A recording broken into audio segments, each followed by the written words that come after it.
दो वर्णों के मेल को संधि कहते हैं। ठीक है, दो वर्णों के मेल को संधि कहते हैं। बात तो सही है, लेकिन क्या ये परिभाषा पूरी है? जिसमें गलती की गुंजाइश ना हो तो कैसे पूरी होगी? भाई मान लीजिए हमने कहा था धन छोटी ई, धन मां, धन छोटा आ, बड़ा आ, नीला, धन या, छोटा आ, धन या, धन छोटा आ। ठीक, मान लीजिए लिखा।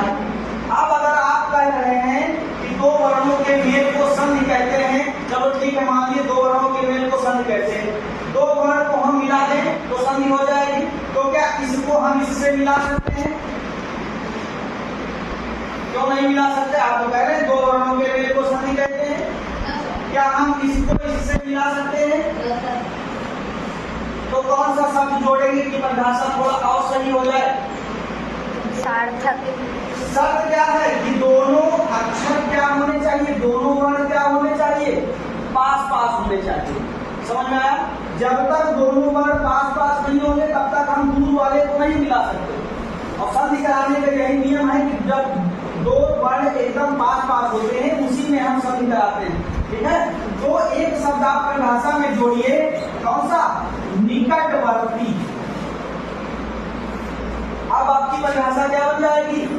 दो निकटवर्ती वर्णों के मेल को संधि कहते हैं। लेकिन अभी भी पूरी नहीं है।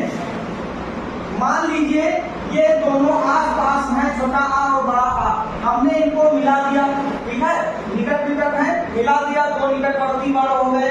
अब संधि होती है तो क्या हम छोटा आ और बड़ा आ मिला करके मान लो ओ लिख दें? ठीक है, और इसको जोड़ दें। हिमालय की जगह पर अगर हम हिमालय ना लिखें और लिख दें क्या, अगर ओ बना दिए तो यहाँ मात्रा ओ की लग जाएगी तो हो जाएगा हिमोलय। तो क्या ये सही है? क्यों नहीं सही है? आपने तो कह दिया दो निकटवर्ती वर्णों के मेल को संधि कहते हैं, यहाँ दो एकदम पास पास है, दो निकट निकट है, इसलिए हमने इनको मिला दिया तो एक तो संधि हो जानी चाहिए। तो अभी कौन से शब्द की कमी है? विकार उत्पन्न हो गया। क्यों? क्योंकि ये नियम नहीं है कि छोटा आ और बड़ा आ मिलकर के ओ बनेंगे। समझ में आया? तो नियम क्या है कि जब छोटा आ के साथ बड़ा आ मिलेगा तो क्या बनेगा?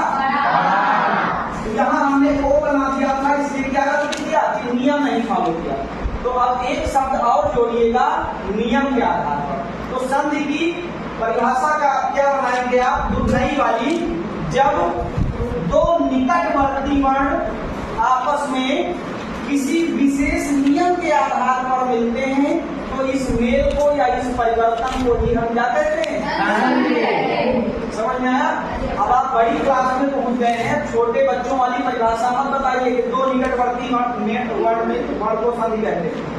ठीक है, ये परिभाषा छोटे बच्चों के लिए होती है क्योंकि वो छोटे बच्चे होते हैं, बड़ी परिभाषा याद नहीं कर पाएंगे।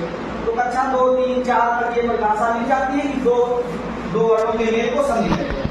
अब आप बड़े हो गए हैं, बड़ी कक्षा में आ गए हैं, तो बड़ी परिभाषा बनाइए और शुद्ध परिभाषा बनाइए। ऐसी परिभाषा बनाइए जिसमें गलती की कोई गुंजाइश ना हो।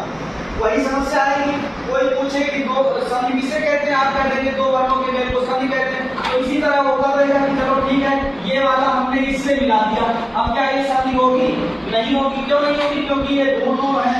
अगर पास पास वाले को मिला भी दिया और हमने नियम के विपरीत अगर छोटा आ और बड़ा आ मिला करके ओ बना दिया तो भी परिभाषा के हिसाब से तो आपकी संधि हो गई, क्योंकि आपने कहा है दो निकटवर्ती वर्णों के मेल को संधि कहते हैं, दोनों निकट निकट है, पास पास है।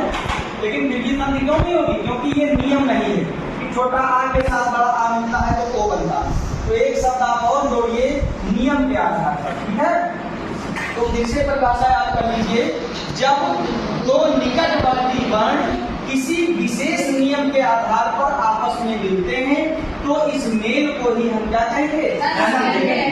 समझ में आ गया?